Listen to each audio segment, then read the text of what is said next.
Welcome to the Restless Theologian podcast, where we focus on having insightful conversations in biblical history and theology. I'm your host, Zachariah Ishak.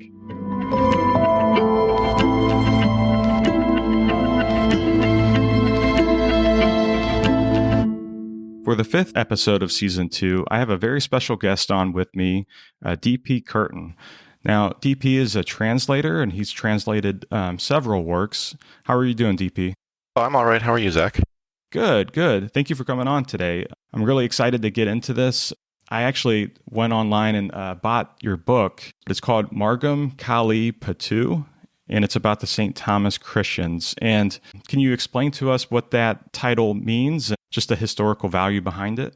It's a very interesting title. In the Southern Indian Dravidian dialects, Pattu just means a song. Okay. So there's a similar work by the St. Thomas Christians, the Margam Pattu. Margam is a deacon, similar to the Syriac word rabbi. It's the song of the rabbi. The Margam Kali Pattu is the song of the way, which is a real curious title for those people who are very interested in the history of the early church and read Acts of the Apostles carefully. The movement of Christ in the first century was not called Christianity. They weren't known as Christianoids yet. They were simply known as the way. So there's a large question of exactly how much of an artifact is this title, especially considering what a isolated strain Southern Indian Christianity is from the rest of Christianity.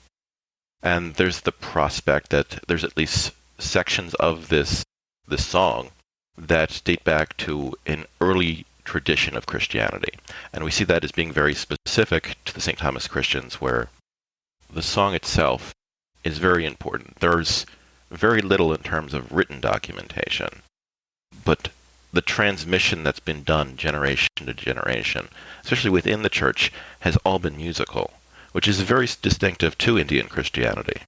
From what I could find online, it sounded like it was primarily passed down orally, obviously through song, and it wasn't actually put pen to paper until maybe the early 1900s or late 1800s. Does that sound correct to you, or can you shed some light into that? Yeah.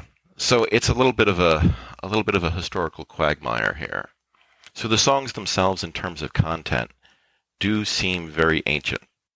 There is a lot of classical Syriac loanwords that are attached to them. The references that they make are unusually detailed, especially the Margam Pattu, but there's nothing to be able to clarify their historicity in terms of the provenance. So with the text, through philological analysis, we have a good idea of when a text is composed. It's a lot more complicated with the song. Now, eventually, in the 16th century, the Portuguese showed up and were very suspicious of Southern Indians' Christianity's theological claims, which at that point had been at least partially immersed in Hinduism.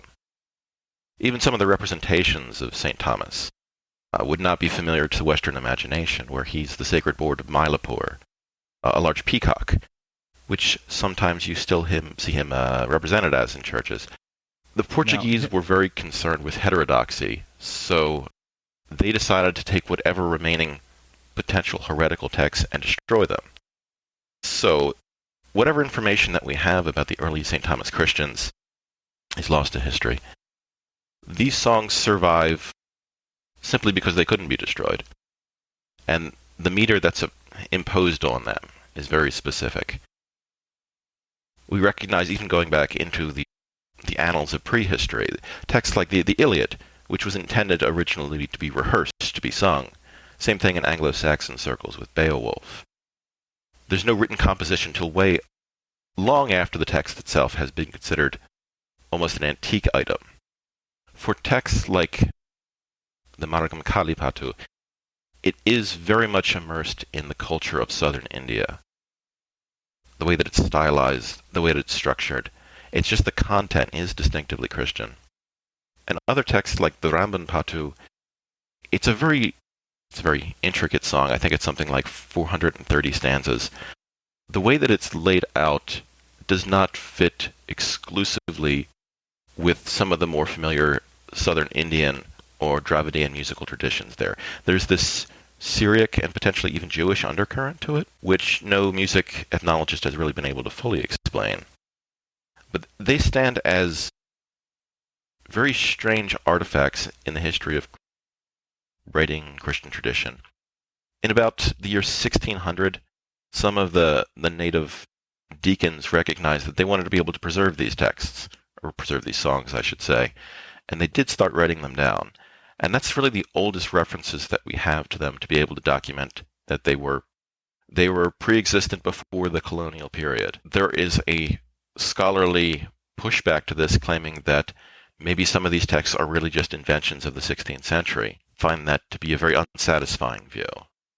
It doesn't explain the extensive detail. It doesn't explain the heavy influx of Syriac influence into the text, and references, just like the title that you had mentioned, the way. If these were constructions of the 16th century, why not make it specific to the cultural and theological milieu then? Why make such an archaic reference? Do you know what time frame that the reference for early Christianity stopped being termed the way? Because I noticed that too. That's something that's brought up in the New Testament several times, and that's how early Christians kind of talked about just the Christian life and community. One of the things I thought of too was, I wasn't sure if you thought that there was a certain percentage of the lyrics that changed over time, or do you think it, for the most part, it's pretty true to its original? Well, I guess that's the big question there, because if it remains true to its original form, I mean, here's a window into first century Christianity that hasn't been tainted by any other potential influences. The issue is that there's nothing to compare it to. Again, with texts, you can compare text side to side, and you can see drift in terms of manuscript transmission. There's nothing wrong with that. It happens all the time with texts. If it's an oral transition, then there's nothing to compare it to, which makes it really difficult to be able to say that the fidelity of this information is strong. A lot of the songs in southern India do appear to relate to each other. They appear to come from some common source. It's just exactly what is that source and when did it originate? Because the history of the St. Thomas Christians is really complicated.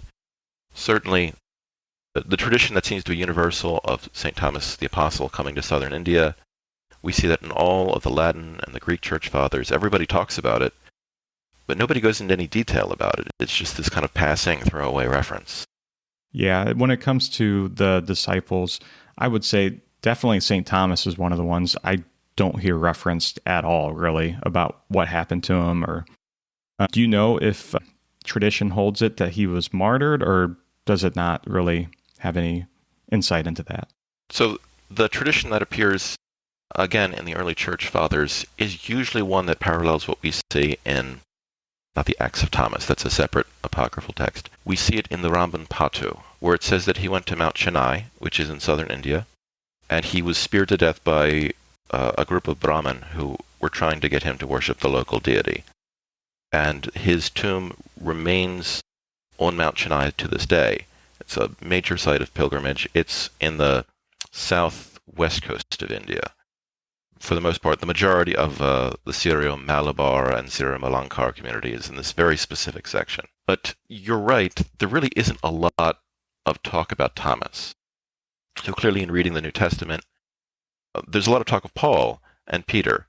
They go to Rome, they're involved heavily in the Greek world. That becomes very much their thing. But the bridgehead became Antioch. So the apostles went north, and they kind of went their separate ways there. Certainly there's quite a few of them that make their way in the Hellenic world, but Thomas is very different. And the stories that are usually told about him, whether they're historically accurate or not, is that he went initially into Persia, into what would have been the Parthian Empire at the time, and encountered a king called Gondophares, who is a historical personality. We have his coins at this point. And this becomes the basis of the Acts of Thomas. That there was a showdown between him and the king, that he was trying to build a metaphorical palace, and the king was very agitated at this. But there's a secondary tradition that Thomas took a boat south after returning to Jerusalem for the synod in 49 AD. and that he took a boat to India, which is a very strange and specific claim. So there was quite a while where historians were trying to challenge this, but there was an extensive trade between the Roman Empire and the port of Maziris in southern India at this time, exclusively built around black pepper, which was considered to be an extremely valuable item in terms of commodities traded. And up until the 19th century, black pepper only grew in one specific area of India, which is exactly where the St. Thomas Christians developed. It's also the case that there's a Jewish community there. Thomas's gospel that would be presented wouldn't have fallen on very alien ears. The Cushan Jews would have been familiar with some of the messianic hopes that were taking place around the Second Temple at the time. It's almost a perfect situation to be able to establish that community, one that would not have been capable of happening 2 centuries earlier or 2 centuries later. And we find independent corroboration when St. Francis Xavier went to southern Arabia. There's some islands off the coast. He encountered the natives, who were a variation of St. Thomas Christians. They'd never encountered their southern Indian counterpart, but they said, yes, Thomas the Apostle was here, he built our church, we're very familiar with him, and he came exactly through that legend by boat, where he was sold as a slave or as a servant, and then he went and made his way to India, where he continued his missionary work. There's a lot of data here. It's just trying to sort it out to make it coherent to particularly an unfamiliar Western audience. Yeah, I think when we think of India, we don't really think a lot about Christianity having much of an impact there just because of the predominance of Hinduism. Now, I noticed that when reading the lyrics for the song that it did reference the term Hindu. Now, is that something that was a later insertion, or I was reading the footnotes and it made it sound like that term had actually been previously used before even the Hindu religion. Is that correct? Yes. So Hindu is, well, it could mean a lot of things. Technically, our term India stems from the same origin point. So Hindi as a language, the Indus River itself, they call in northern India, the most populated section of India is Hindustan. A large question with these stories is their encounter with Hinduism, and particularly Brahmanism, for their historicity. So there are certainly Brahmins in northern India that push what we would now describe as the Hindu faith, but they're not really present in southern India. So a lot of Thomas's debacles with the Brahmins, it's a question, is this historically accurate? Is this a later insertion or a later invention? And to be honest with you, that's really anybody's game. The amount of scholarly research on this topic is almost at nil in the West. But clearly there was some continual tension with the Brahmin class, even with the development of that community into the 7th and 8th century. And even to this day, you don't hear about them a lot in America or European circles. There are Hindu fundamentalists who believe that any kind of foreign insertion, including Christianity and Islam, are alien to Christianity, alien to India. Ultimately, a potential threat to the integrity of Indian statehood, some kind of vague sense of nationalism. I was reading that there's a difference between the northist and the southist. I'm not sure if I'm using those terms correctly, but between the St. Thomas Christians, that there was like the northern side and the southern, and that there was a little bit of an issue when it came up. They were supposed to express that display their dance, I think, maybe even at the Vatican. And there was some controversy over that because the northern St. Thomas Christians did not care for it and they looked down upon it. Do you know anything about that? Yes. So there's a lot of fragmentation amongst the St. Thomas Christians. We use that term as an exonym, as outsiders talking about all of them. So this is a relatively complicated case. Originally, Christianity outside of the Roman Empire to the east was all under the umbrella of a large organization known as the Church of the East. Sometimes Westerners refer to them as Nestorians. They generally tried to maintain their ecclesiastical order over a very large geographic area. And if you look at the maps for them, you see them in Sri Lanka and southern India, up into Persia, into China, and going as far as Shanghai. And there is no civil element. There's no state that's supporting this. For a few centuries early on, the Sassanid Empire kind of gives a tacit support to this. It's kind of like the Christians within the empire to be able to keep things relatively tame.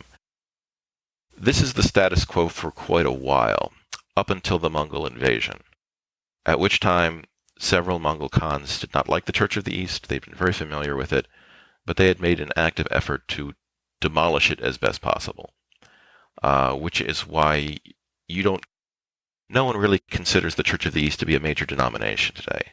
Certainly the Nestorian movement is still in existence, and there's successor agencies like the Ancient Church of the East or the Chalcedonian Catholic Church. But what was subsequent to the Mongol invasion was its fragmentation. So now you have small communities that have very specific historical traditions that are essentially isolated from each other for centuries. And in this situation, you had the Portuguese enter into it. Here are Roman Catholics who have a very distinctive tradition that have a large degree of economic and military might behind them. They want to create a sense of uniformity to Christians in southern India. The challenge is what to do about it. So there is a synod that takes place in the beginning of the 16th century to be able to try to settle these things. And some of the St. Thomas Christians are on board for it. Some of them are lukewarm. Some of them are totally against it. And so what you see is the beginning of fragmentation in the St. Thomas Christian community. So some of them join up with the Orthodox cause and form things like the Indian Orthodox Church.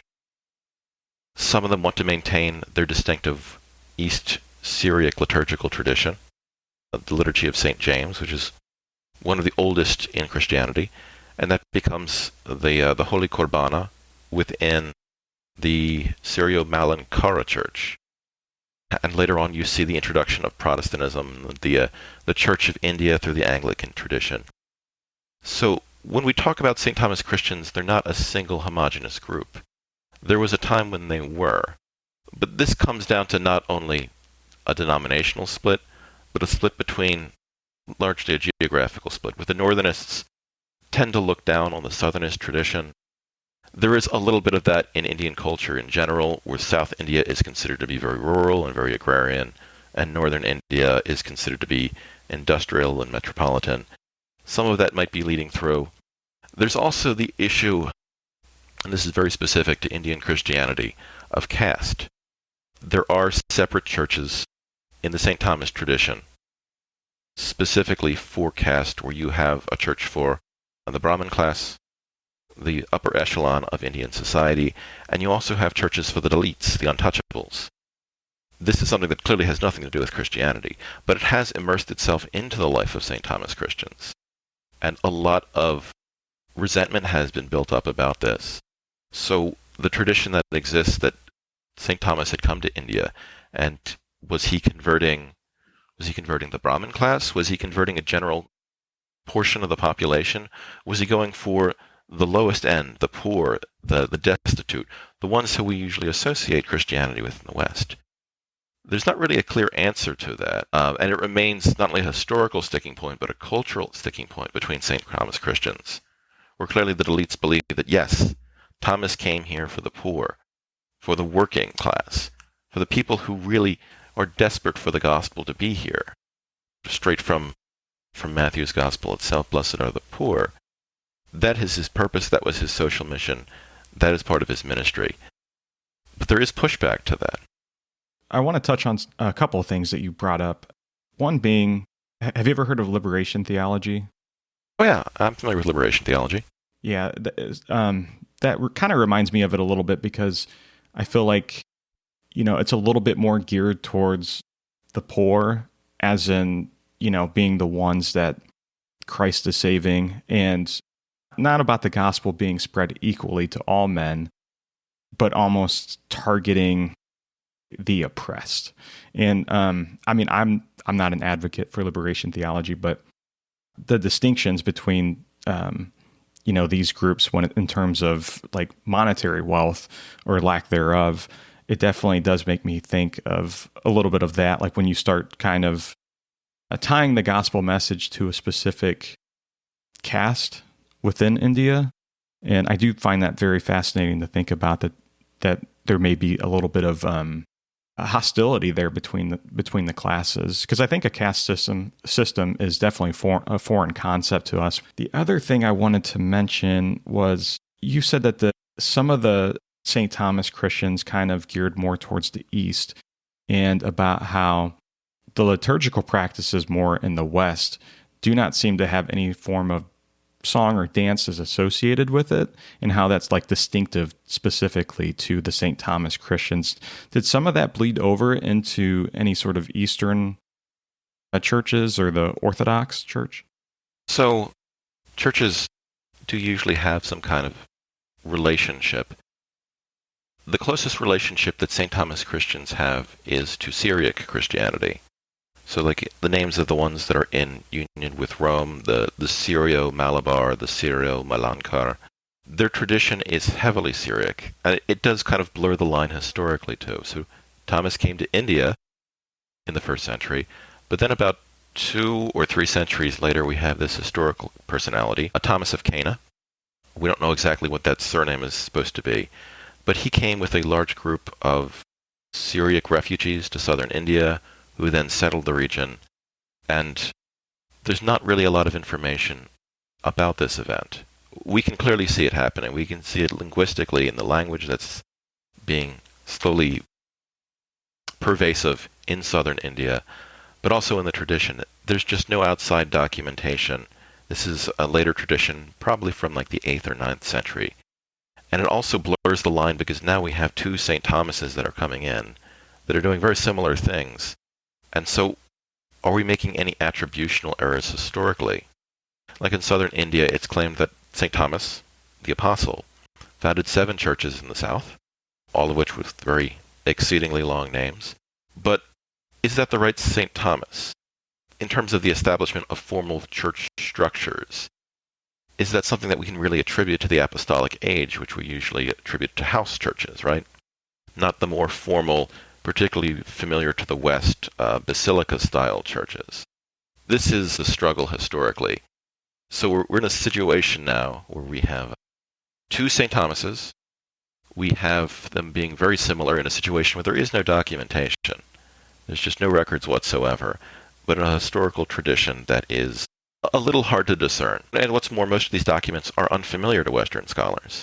They've been just solely relegated to the realm of folk songs for centuries. But to your question about the music is very distinctive. And the music is, of all things, linking them further to an Antiochian tradition more than anything else. The stylized of the music, it's not southern Indian. There are elements of the Margam Kali Pattu which are familiar in Dravidian circles, but not exclusively so. What is interesting is this tradition of the music seems to go back and become a defining feature of Indian Christianity. So if we look at the text, the Acts of Thomas, which is a fairly famous text, it's an apocryphal work from the 3rd century, probably composed in Edessa. We see in it that there are several references to songs, and there are a list of lyrics that are associated with these things. Jewish songs that are not known to the rest of the Jewish world at the time, that exist exclusively in the Acts of Thomas. We could probably infer very strongly in this situation that there is a musical tradition that is unique even outside of the Syriac tradition of Christianity, that exists exclusively through Thomas and his subsequent apostles, who we don't really know all that much about. In general, the Eastern tradition of Christianity does encourage liturgical song. The Divine Liturgy in Byzantine and Orthodox circles is intended to be sung. The whole thing is supposed to be one prolonged song as part of the liturgical process there. India kind of takes that a little bit of a step further, where they have these songs that are associated with the transmission of information.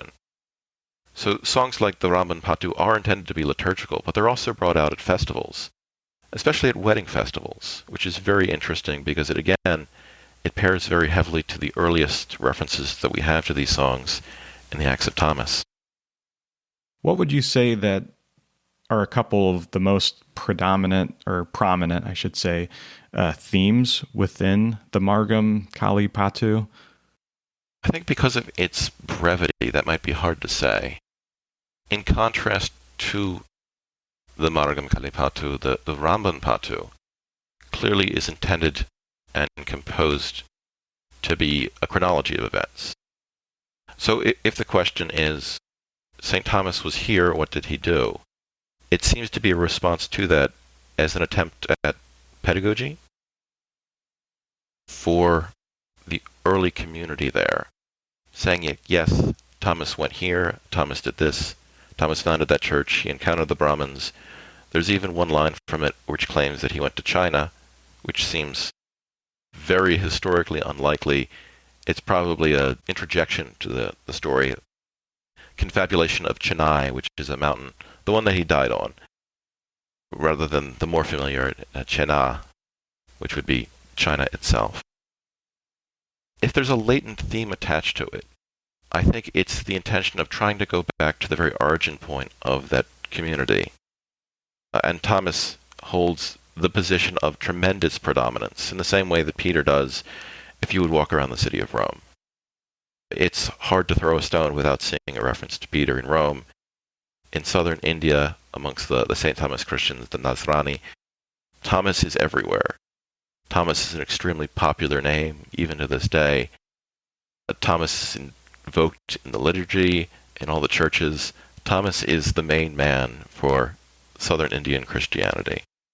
Now, from a historical standpoint with St. Thomas, has there been any evidence to show, like, obviously the song is kind of a broad view of him coming to India and spreading the gospel and taking care of the poor. When you say invocation, like asking for his help, like almost like, have there been prayers to St. Thomas in the Indian tradition, or is that something that's kind of foreign to Indian Christianity? There are plenty of prayers and additional folk songs, usually of a shorter nature. A lot of them are around the wedding feast itself. But what's really curious, if the question is historicity, it's one thing to have texts from a Christian community that survive that say, a particular apostle was here. But in southern India, we see traditions about Thomas which are from non-Christian sources.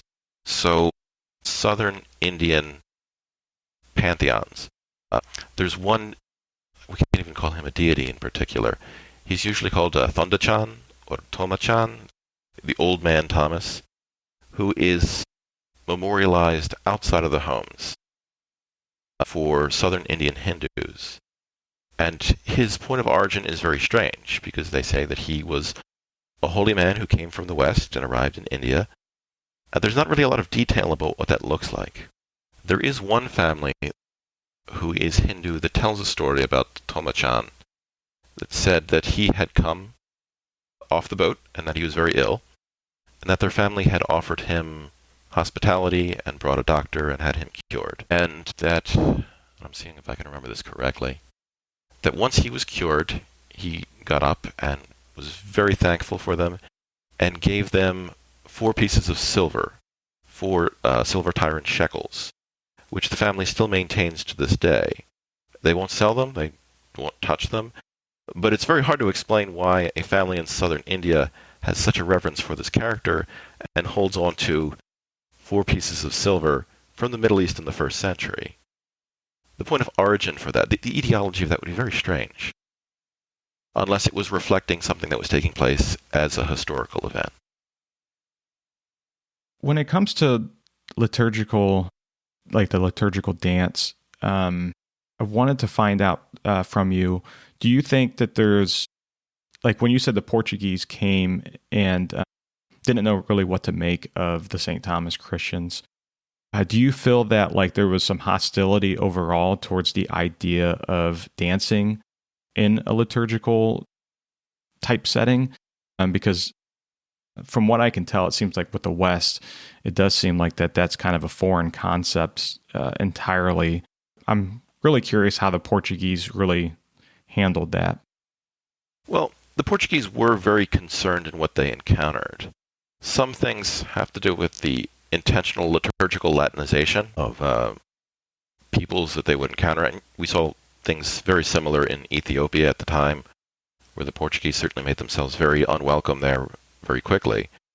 But the biggest concern that were taking place at they call it the Synod of Dampier was the infusion of reincarnation, which is something that clearly does not exist anywhere else in Christianity.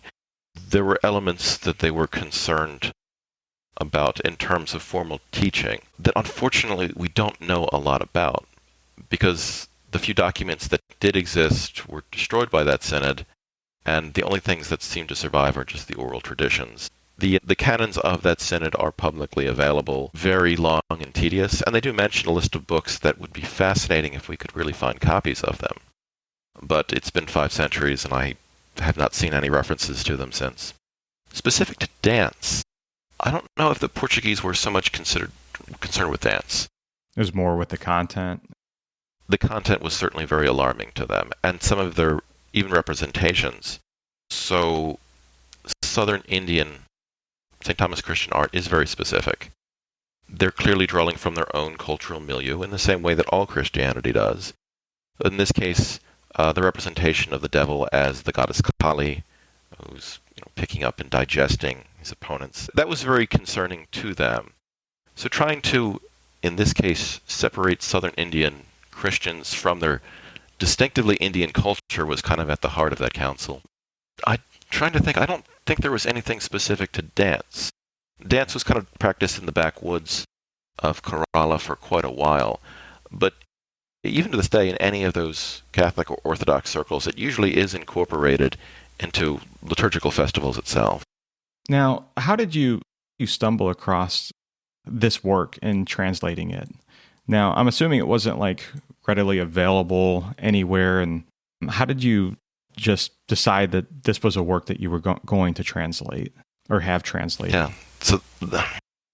So for a lot of works, my background is with Latin and ancient Greek. Those are usually readily available in most Western seminaries, Catholic, Protestant, Orthodox.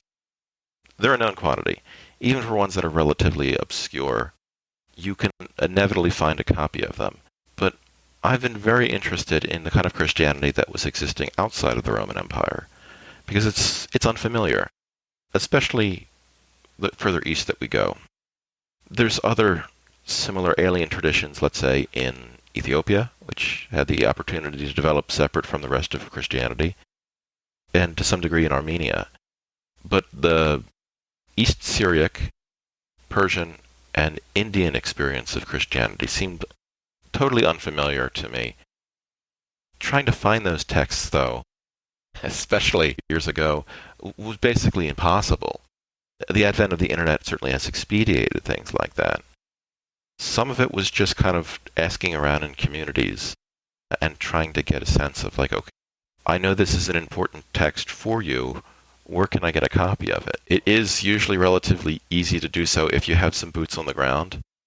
So trying to find it in the United States or in the UK is largely an impossible task. But in southern India, they will publish specific texts.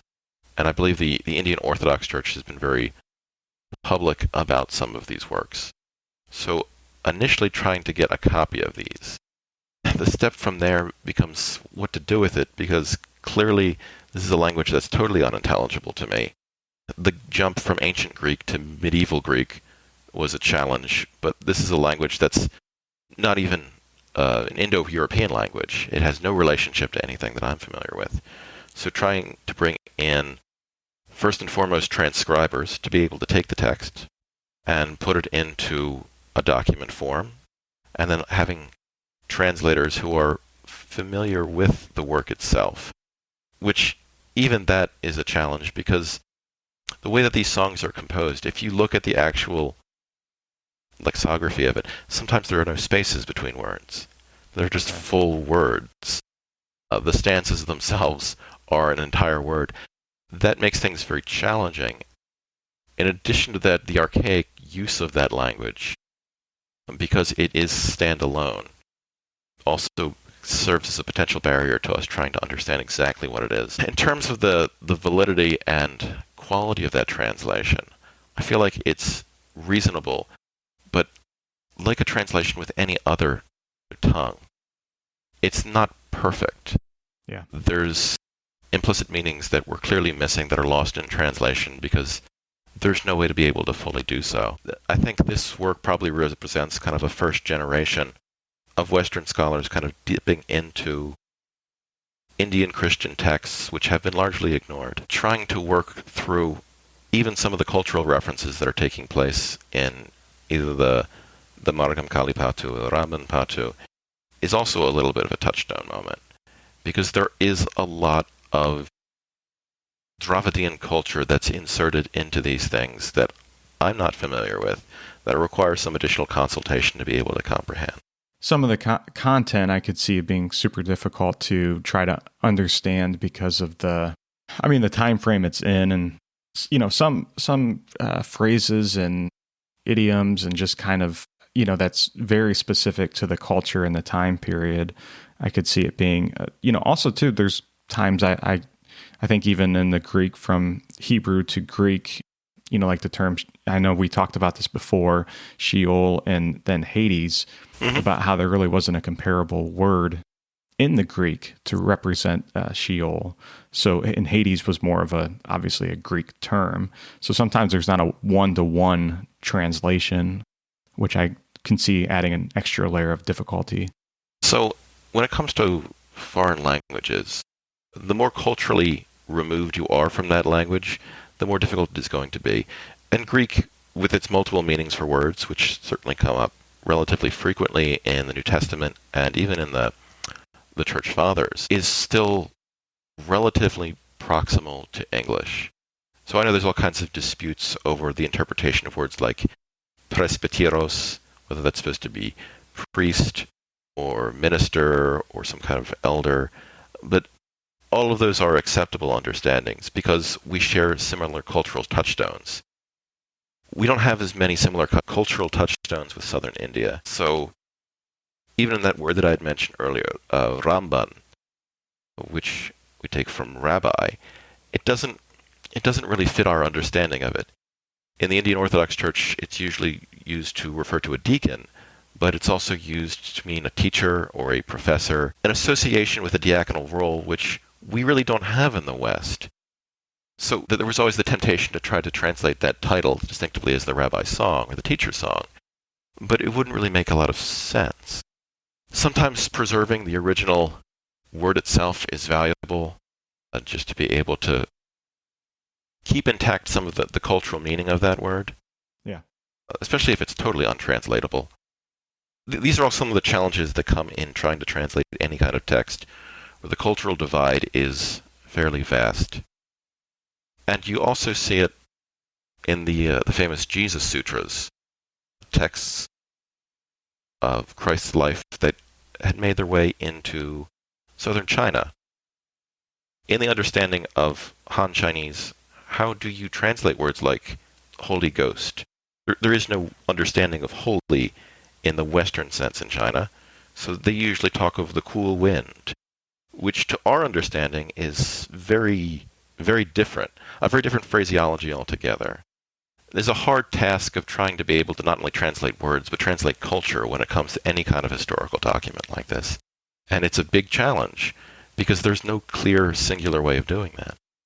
Yeah, so I wanted to switch gears here and kind of touch on the Council of Florence.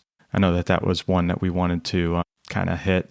I wanted to see if you could give our audience an idea of what the Council of Florence was, when it was, and like the overall importance of it just to us as Christians. Yes, so it's almost like there's two plots that are interwoven here.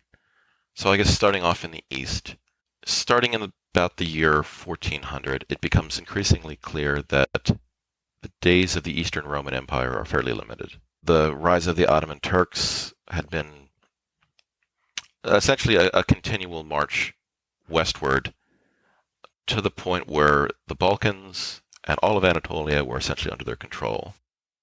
The Roman Emperor in Constantinople was very concerned about what to do next and was desperate to be able to do anything, to be able to receive foreign Western military aid, to be able to save what was the fragments of the empire at the time, which at that point was a few cities in Greece, Thessalonica, and the area directly around the city of Constantinople. There was certainly a lot of political expedience to be able to use the control that they had, because Constantinople as the hub of Eastern Orthodoxy was important, as it still is to the current day. Simultaneously in the West, there is a lot of struggle over the role of the papacy. So, what exactly is the Pope's role, and what authority does he have? There's a lot of push, particularly at places like the Council of Constance, to try to limit the power, the authority of the papacy, because it's been running amok for a few centuries. Whole issues like the Avignonian split, or the exile there, or a very brief period in the history of the Roman Catholic Church where there were 3 popes, all contesting one another. That was at the time around the Council of Constance, is that correct? That's right. The Pope who had initiated this was Pope Eugene IV. So he saw the Council of Constance as a potential threat to his authority, and the very strong authority of the Roman papacy. So he was concerned about potentially losing power. While this was happening, envoys from the Eastern Roman Empire come knocking on his door saying, hey, we would really like to have a council to be able to talk about our differences for potential reconciliation, with the understanding that you'll be able to send us military aid against the Turkish Empire. Which is a tremendous political windfall for Pope Eugenius. Because not only is there the prospect of reuniting churches, but it also solidifies his authority, because the Greek envoys are coming to him, they're not going to the council up in Constance. It's a very shrewd political move to take place. Initially, they have the meeting in an Italian city called Ferrara, which I believe is in Tuscany, but there's a plague and they have to relocate to the southern city of Florence, which is where the main body of the council is held. But the arrival of the Byzantines in Florence, it's hard to say what it would be comparable to in our own time. They usually talk of the Beatles coming into New York as this big explosion. It was really exciting. The Byzantines were here. They have these teachers who are so well versed. Their academic institutions go back 1,000 years. They have all these texts. And in the background of the council while this is taking place, characters like Gestimus Plathon have shown up, the famous Greek professor who inadvertently triggers the Italian Renaissance. There's a sudden interest in everything Byzantine, everything that's stemming from the ancient world. And so on the book collector end of things, we see this flux of manuscripts coming in from the Greek world into Italy. This interest in everything that was associated with classical antiquity. And we see it in art, we see it in literature, we see it in the humanities. That's the background that's happening there. Fascination. The political and I guess ecclesiastical situation in the council itself is a lot more tense. So there's the discussion over the nature of the filioque, the addition to and the Son, which is added to the creed by the Latin West. Tensions get fairly high with this. Latin Christianity, particularly at this time, are heavily influenced by Aristotle and empirical investigations into the natural world, which would later devolve into science. The Greek East do not have any interest in this whatsoever. All of the claims of Thomism, that there's a sense of natural theology, that we can explore transcendentals, are completely out. The idea of God and his infinite majesty being talked about in any kind of finite way is more than heterodox to them. The issue is that they can't say that. They have their arm tied behind their back by the emperor and the political situation that's taking place. There is eventually a reluctant agreement that takes place between both parties, and they create this document, Latentur Caeli, that says that there is now a formal union between churches. The Greek scholars reluctantly agree to the arguments of the West, except for one, Mark of Ephesus, who is now a saint within the Greek Orthodox Church. And they have what they call a union of churches, which is very, very tenuous. It doesn't really involve all that much of a change, just the admission of the Pope, the Bishop of Rome, as the formal head of Christianity, and the submission to the value of the filioque. And the council is concluded. The Patriarch of Constantinople, Joseph II, goes back to Constantinople, where there's chaos in the streets. The Byzantines saw themselves as this cultural elite, the highest element of civilization within the Christendom, and to have to act in a way of submitting to Roman authority feels like them as a betrayal of their own heritage. So there's not really a clear response to what exactly they should do. There has to be some sense where we need to be able to maintain the fidelity of the union to be able to survive, and at the same time, we're betraying orthodoxy if we actually agree to these terms. I wanted to ask, like, for the early church, for the first, 300-400 years of the church, were there councils that were ever decided that were based in Constantinople? Because usually, Rome being the deciding factor, but I do think that there's this idea among some of the churches that maybe the Bishop of Rome maybe had authority, or maybe the first among many. I'm trying to think of the term, but basically it wasn't so much that he had authority, a jurisdictional authority. It was more of eminence, more of honor. It was a primacy of honor, not of jurisdiction, I think is what I'm getting at. For the most part, yeah. So it's spelled out, I believe, at Chalcedon, or maybe Ephesus. They talk of pentarchy theory, which remains the working theory of the Eastern Orthodox Church, that there are 5 predominant bishops, or patriarchs: Rome, Constantinople, Alexandria, Antioch, and Jerusalem. And these are kind of the senior bishops, with Rome being the first among equals. That seems to be the kind of practical setup for quite a while. The issue is at least partially phenomenological, because clearly with the rise of Islam and the capture and conquest of Jerusalem, Antioch, and Alexandria to Islamic authorities, those sees are now under foreign hegemony, which only really leaves 2. And so starting in the late 7th century, you see a lot of conflict developing. It's a little slow at first between Rome and Constantinople. This breaks out into full schism under Photius the Great in the late 9th century, where there's a question of who gets to appoint other patriarchs. And this is still a sticking point.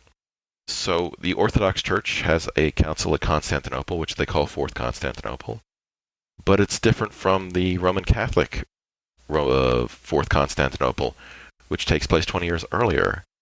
And so this issue was never discussed in depth, what exactly it means to be first among equals. There are some things like, the evangelization of new peoples. You have jurisdiction in your particular area, but people who are coming in should fall under the purview of Rome. At least that's what's being claimed.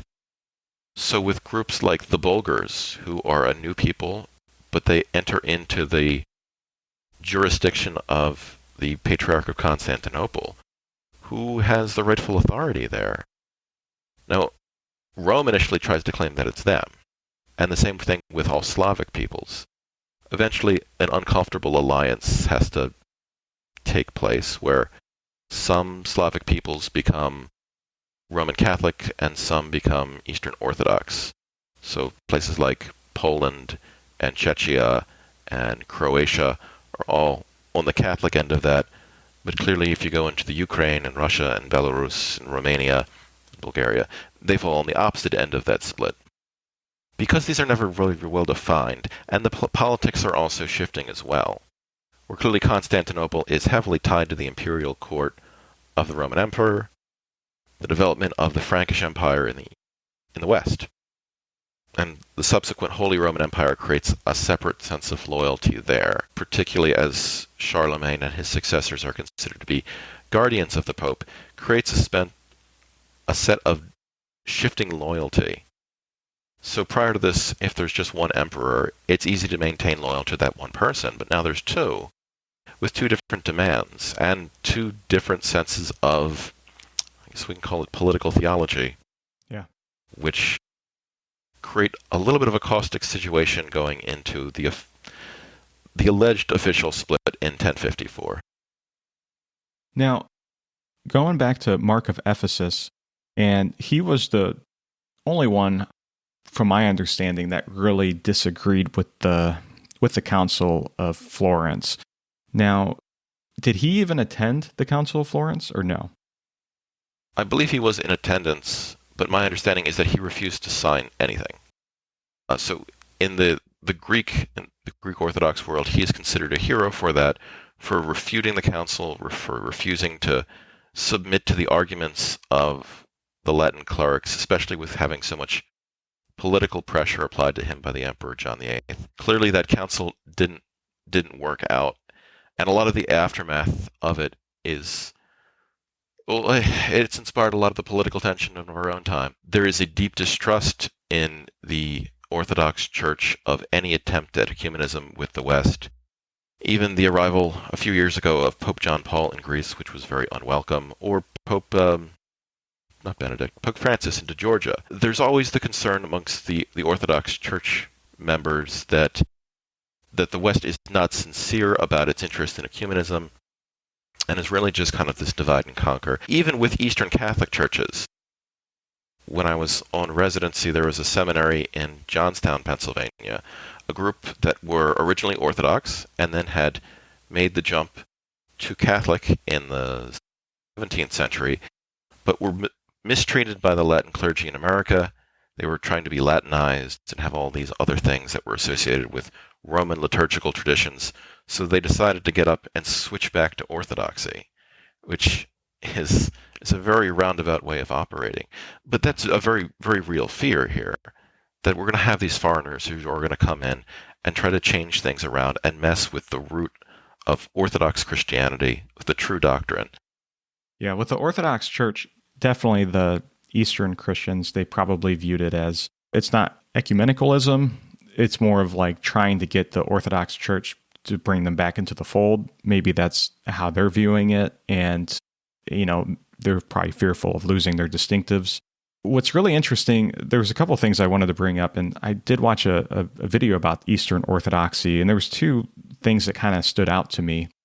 For all of its criticisms of the West, I think from the Orthodox Church, especially geared towards Protestantism, more of my tradition, I think it's funny to me that here you have them criticizing guys like John Calvin, Martin Luther, making comments about like, who are you to disagree with councils, ones that are ecumenical councils, and then you have, at the same time, you have Mark of Ephesus, who is just one single man disagreeing with the council. And what's the irony, I think, too, is the idea of there doesn't seem to be a clear distinction of what is considered an ecumenical council. Like, it's just whichever ones they say that they are, and those are the ones that have authority. But if it's ones that they don't like, then that's not an ecumenical one. Is that how you feel about it, or? So this is probably an unfamiliar talking point to people in either Catholicism or Orthodoxy. Sticking with the original 7 ecumenical councils, some of them were intended to be designed as being ecumenical and representing the whole of the church, but some of them were declared that later. And what's more, there are ecumenical councils that were held that were later told to be bogus. So the famous Robber Synod in 449, called Second Ephesus, was originally designed to be an ecumenical council, but was 2 years later totally removed from that kind of canon. And there was another one in the 8th century, which name escapes me, that was intended to be held for ecumenical purposes, but was later withdrawn from that. With the original 7, there's general consensus on that, but after the fact, it gets a lot more cloudy. So if you look at the Catholic list of ecumenical councils, there's this big jump. All of the original 7 are in Constantinople or thereabout. Nicaea is just across the straits. Ephesus is a little bit distanced away. But starting with the Council of Lyon in the 12th century, they're all French and Italian. And what's more, the language that's used at the time, they don't call themselves ecumenical councils.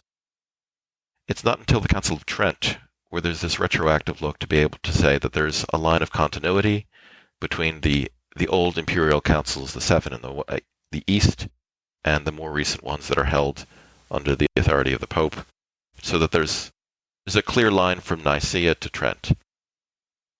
The Orthodox Church doesn't define what its ecumenical councils are until the 19th century, and a lot of it's done to be able to be in opposition to the Catholic Church. Yeah. So things like the two different Fourth Constantinoples are done intentionally. The Orthodox Council of Fourth Constantinople is not particularly consequential, but they don't want to accept the canons that are put forward by the Catholic version of it because it would undercut a lot of their argument. The whole ecumenical council movement is not really built on a great premise, because how do you know that something is truly ecumenical there? If it's defined in the moment, it's one thing. If it's defined retroactively, it's defined by people who have a vested ecclesiastical and political vision for what they want to be binding and what they don't. Yeah, that definitely poses a lot of different issues because if there's no clearly defined guidelines as to what makes a council ecumenical and therefore binding, it definitely muddies the waters. Can you speak to how many ecumenical councils or how many councils are considered ecumenical by Rome versus the Orthodox Church? Say, does the Orthodox Church only hold to the original seven? Or so there's the Eastern Orthodox Church with its various sub-rites. So the autocephalous autonomous churches, Russian, Greek, Romanian, Bulgarian, Georgian. But there's also the Oriental Orthodox Church.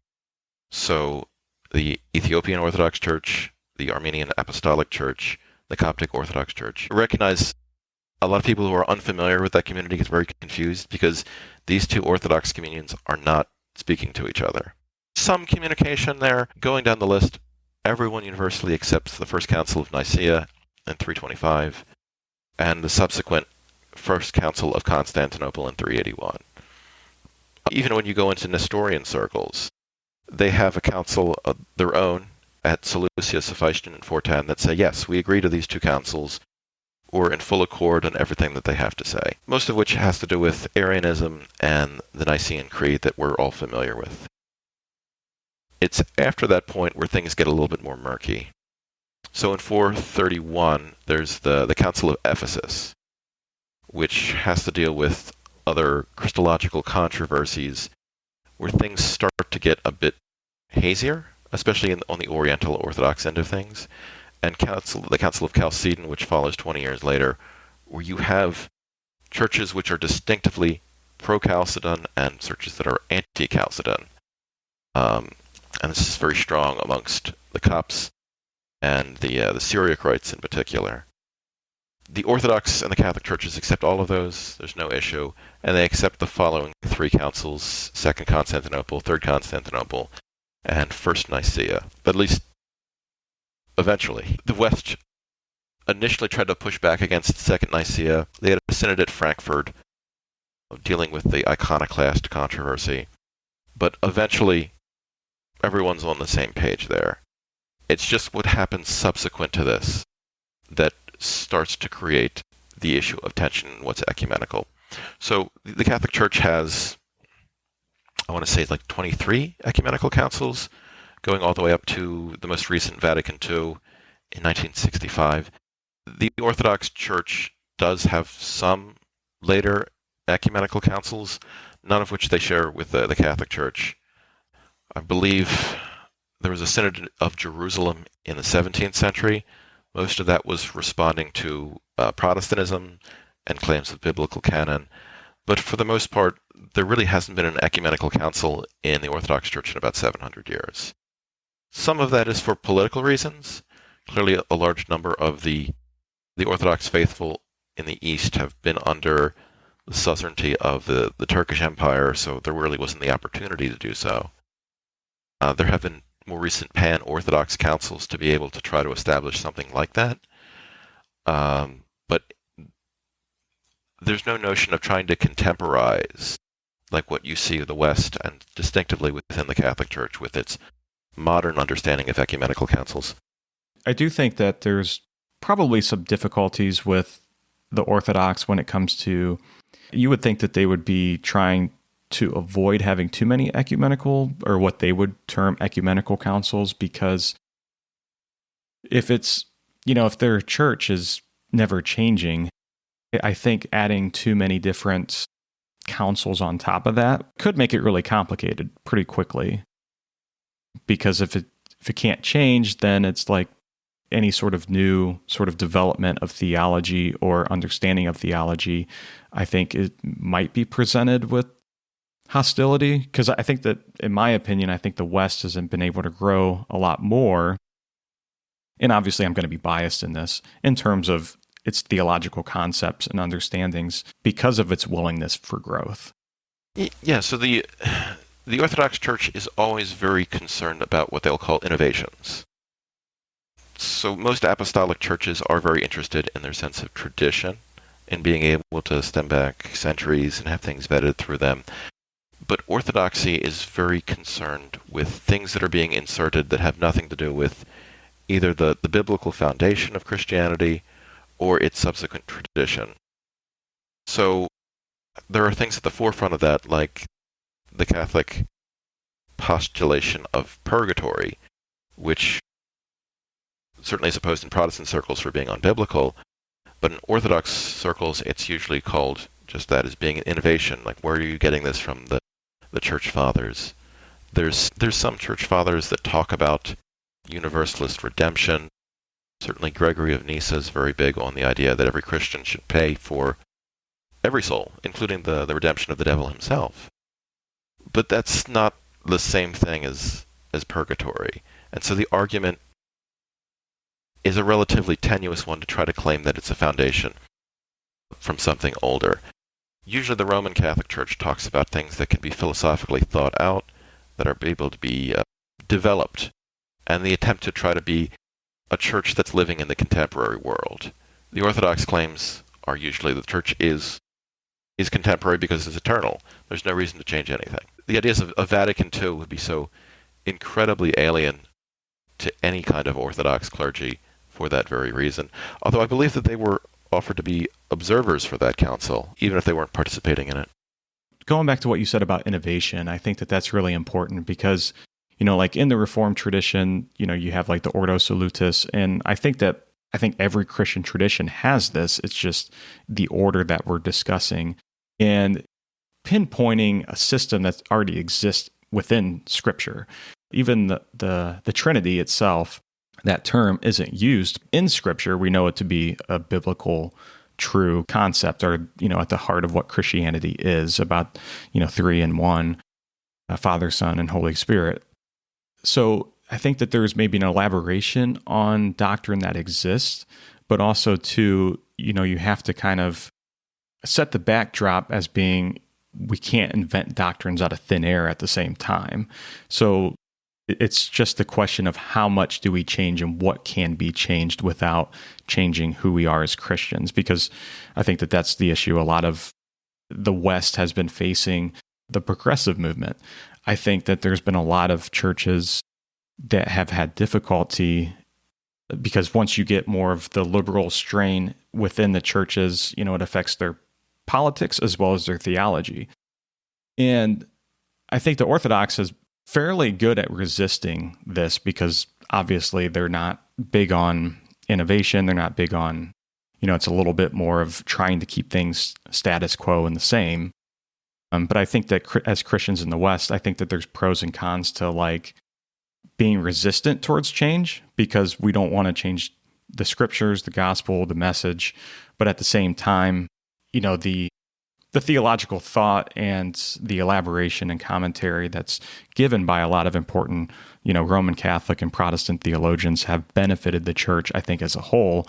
And I think that that's where, in my opinion, I think the Orthodox have been a little bit more at a disadvantage. So it's a little bit of a double-edged sword here. So I know I mentioned this dispute with ecumenical councils and questions of primacy between bishops, but at least in my estimation, the biggest split between East and West has to do with Aristotle. So in the 12th century, Aristotle was rediscovered in the West, or I guess technically speaking, the notes of one of his students were rediscovered, but the idea of empirical investigation of the world was reborn. And at this time we see the founding of all the great universities in Western Europe. We see embryonic science starting to take shape. But there's a lot of concern on exactly what that means. So previous to this, knowledge is very straightforward. We have knowledge of the world, but we have to be cautious with it, because anything that enters the intellect could mislead us. The sacred scriptures are valuable in this way because they provide a clear link for revelatory knowledge, where we're able to tap into the mind of God, where we don't have to be able to trust the intellect. For Aristotelians, nothing enters the intellect except through the senses, so you have to trust the senses. This is totally, you can't do this in the East. Aristotle and his claims for empirical investigation, especially in theology, is just non-existent.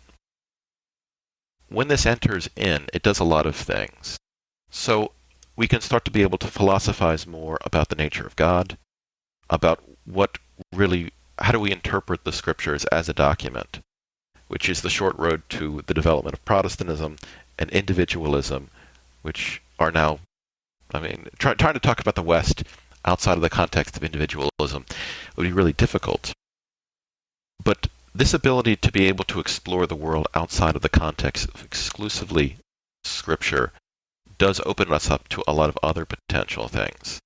And you mentioned the progressive movement there. That's probably the tail end of this kind of thing. How much do we really need to depend upon the divine scriptures for any kind of knowledge? At this point, with a lot of the progressive churches, they're very direct. They don't seem to think very much of the scriptures at all. They'll try to contextualize them as being like this historic document that goes back into it. But I think you'd be hard-pressed to walk into a Quaker meeting house or a Unitarian Universalist church and find much that has to do with Christianity or the scriptures or anything that really we've been talking about. This question of how much should change to be contemporary is a very real one, and it's linked to this question of what are we doing with the evidence that we have of the external world right now? Does truth change? Is truth subjective? Can truth in its purest form be observed? Because good Platonists say that no, truth is eternal, truth is fixed, and nothing can change that fact. The Aristotelians will say otherwise. They'll say that we need to be able to investigate it, and the context of truth is important here, which is very much the progressive argument right now. I don't really know where this is going to go. It would seem, how do you maintain yourself within the fold of Christianity if what you're doing as a church has nothing to do with Christianity? Yeah. No, I agree. I think that it's kind of surprising, too, that some of the progressive, and there's a distinctive thing that I think that happens in the West when it comes to some of our mainline churches, and there's a personality out there. I watch him from time to time. He's a really nice guy. He's a younger guy named Redeemed Zoomer, but he talks about this kind of phenomenon where you have these churches that are mainline churches, and then historically in the past 100 years, a lot of times the fundamentalists will end up either getting pushed out or leave because of how progressive things are becoming. And I get it to some degree because you don't want to compromise your beliefs, and you don't want to stick around at a church where you think they're teaching heretical views or views that not in line with God's word. So I think that as a result, when the fundamentalists leave, what typically happens is the spiral into progressivism and more liberal theology ends up being quite dramatic, and there's really no balance there at all. Going back to what you had said about Aristotelian, I don't know a lot about Aristotle, but I do know that does make sense to me about the differences between the East and the West, because even the view of transubstantiation, it's reasoned from an Aristotelian standpoint, where the Orthodox have more of a view of it is the body and blood of Christ. We don't bother explaining how that happens. But obviously in the West, you have a little bit more of from Roman Catholicism to Presbyterianism to even Lutheranism, you have kind of well thought out, even though they disagree, disagreeing viewpoints, but trying to explain how that happens. If it's a spiritual unification with Christ's body, or if it's the combination. In Lutheranism, it's more of a combination of the bread and wine along with the body and blood of Christ. But yeah, I definitely see how, I think their version's a little bit more simplistic, where they don't try to go into explaining it, I guess. So usually the accusation that's laid by the East on the West is that there's a high level of hubris. And this was even a talking point with the Council of Florence, that you think you can explain the nature of God, which is quite a claim to make. Now, clearly Thomists and even well into the Reform movement don't claim that they understand the nature of the Godhead, but there is a lot of interest in trying to explain things. Explain things so that there's a clear definition for what we're talking about, whereas the East wants to actively engage in a sense of mystery, that things still have to be outside of the scope of not only the human intellect, but our rational understanding of it. And that does, I suppose, in a theological sense, that is accurate, but it doesn't really present us with the ability to really talk about much then. If it's just, there's a mystery here, we don't know about it, and we should probably just shut up. What would the universities ultimately be doing at that point? There is no investigation period. And every theologian would eventually just be nothing. That does make sense to me, why there seem to be resistant towards the idea of any sort of form of predestination. Because both, Roman Catholicism, you have the Thomists and the Molinists who disagree. Obviously they have a lot of shared belief and everything, but when it comes to that specific doctrine of, free will and predestination, there's some differences there. And it's the same thing within the Protestant tradition. You have the Arminians and the Calvinists. We understand that predestination is a biblical concept, that it's within very well laid out in Scripture, but it's like, what do we make of it? And I feel like the Orthodox have been a lot more, I think that since that would require a lot of investigation and a lot of explaining, because it's a very complex doctrine, and maybe that it could play into why that they see it as unbiblical. So some of it might also have to do with the character of Augustine himself, who he is probably the first one to talk about the ideas of predestination, even though I think Roman Catholic circles and even the Augustinians would be relatively cagey about that. But clearly, in reading some of his works, particularly De Civitas Dei, the City of God, he does express some views that do, at least on the surface, appear to be evoking predestination. In the Eastern imagination, Augustine is almost the pure source of heterodoxy. They accept him as a saint. They believe that he's a good, holy man. But his teachings on things like the Trinity, which they consider to be modalist, and his postulate of original sin, they will not accept. They consider that all Western error really stems from Augustine. So when Calvin starts making some of the quotations, even in Institutes, to Augustine, that's going to be a hard stop for the East. It's almost as if they hear that name and then everything just kind of stops. Yeah, because in the Reformed tradition, there's a lot of influence from Augustinianism. And I think that St. Augustine definitely had a huge impact on the West. And like you said, the Filioque, and then also too predestination with his works against the Pelagians, as well as on the gift of perseverance, or on the predestination of the saints. Yeah, you could see how they would kind of have an aversion or a lot of disagreements with Augustine, and I think that kind of helps explain a little bit of largely their disagreements with the West. Yeah. Augustine's kind of a lightning rod. You're correct. He's probably one of the predominant figures in terms of Western thought, which is really hard to avoid. So much of the way that we think and perceive the world is through the guise of Augustine's eyes, in his 5th century understanding of the world. I can't imagine a situation where the East would be able to open things up, with the exception of works like Confessions, which are not really, those are really more psychological works than theological. The act of introspection that takes place there. But other works like De Trinitate, on the Trinity by Augustine, would not be, you would never find in an Orthodox library. So I'm going to be wrapping up here shortly, but I wanted to ask about the Orthodox in terms of, it does seem like St. Athanasius had a kind of a big role in their train of thought. Are there any other early church fathers that you think that they highly revere or highly impacts their theology? So they'll break things down by class of church fathers. So there's Egyptian church fathers. So Athanasius is certainly probably the predominant one there. There's also Cyril of Alexandria. There's what they call the Cappadocian fathers. So a lot of them are actually related to each other. And the Greek fathers, you deal with St. John Chrysostom is probably the Orthodox heavyweight there. Gregory of Nyssa, Gregory Nazianzus. For particularly later Greek theology, these are the characters that they kind of come back to time and time again.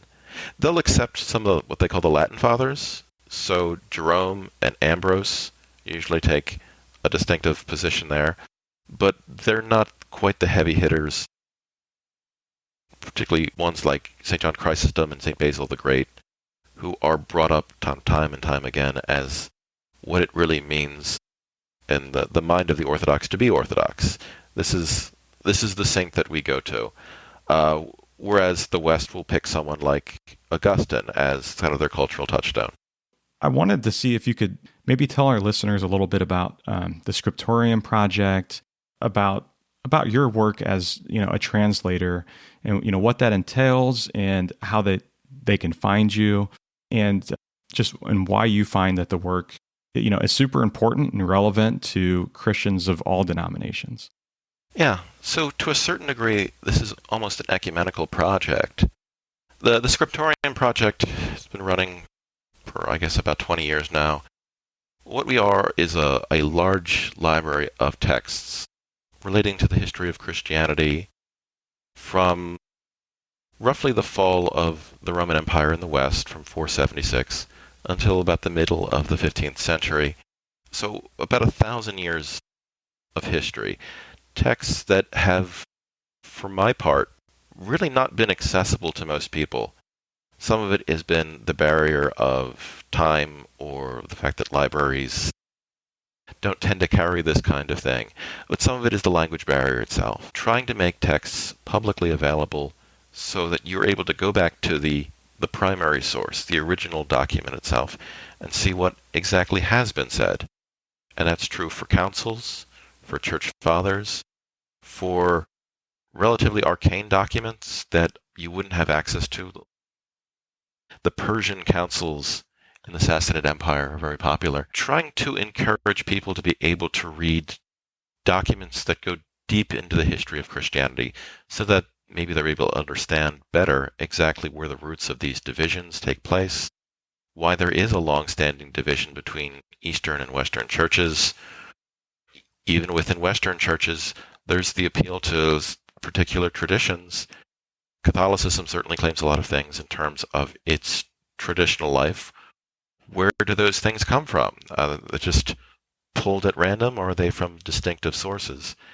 And even Christianity in places that people would not expect there to be a Christian tradition, like southern Arabia, the church in Najran, which was very active prior to the birth of Muhammad and has subsequently disappeared. I really want this project to be a work not only of uniting people who would otherwise not be able to converse with each other, but also making these texts accessible so that anyone who has an interest will be able to access them. We do have a website, the Scriptorium Project, which has the full list of our catalog, broken down east and west, and then by geographic region. We do have quite a collection at this point, spanning into a few hundreds and expanding every month a little bit more. Trying to get the word out about this as best possible. which is why I'm here with you right now, Zach, being able to talk about this to your audience. Yeah. No, I really appreciate you taking the time to discuss this with our audience. And with me, I think it's really important. I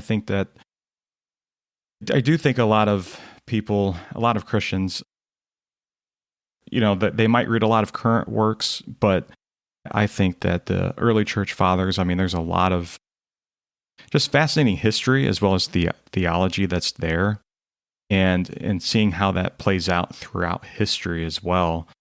So would you say that one of the important ways that people can help you with your project is obviously picking up a work or two, like on Amazon, or do you guys also accept donations, anything like that? So certainly the works are available. Amazon's the big one. I think we have 40,000 distributors at this point. Wow. Okay. So like the business aspect of it certainly has picked up. I don't think we have anything in terms of donation right now. Maybe that's something that we should have. So a lot of the money that's generated goes back into the translation of some of these texts. The greater majority of them are from Greek and Latin sources, but clearly there are other ones that I don't have access. I clearly don't speak Georgian, so we hire translators to be able to have the accessibility of that, which can be quite pricey, but in the age that we live in, it's also possible to be able to distribute across the planet. Well, awesome. Well, thanks, DP. I really appreciate you taking the time with us today. I'll definitely would love to have you on again. I think that there's a lot of different things that we could talk about and go into.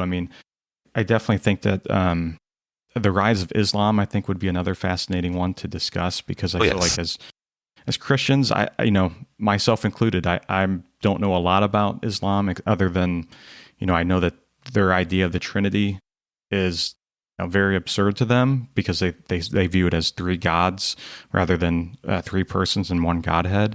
So I would love to be able to discuss that with you, and maybe unpack as to how they developed and how they view Christianity. But thanks again. I really appreciate you coming on. Yeah, absolutely. Thanks for having me.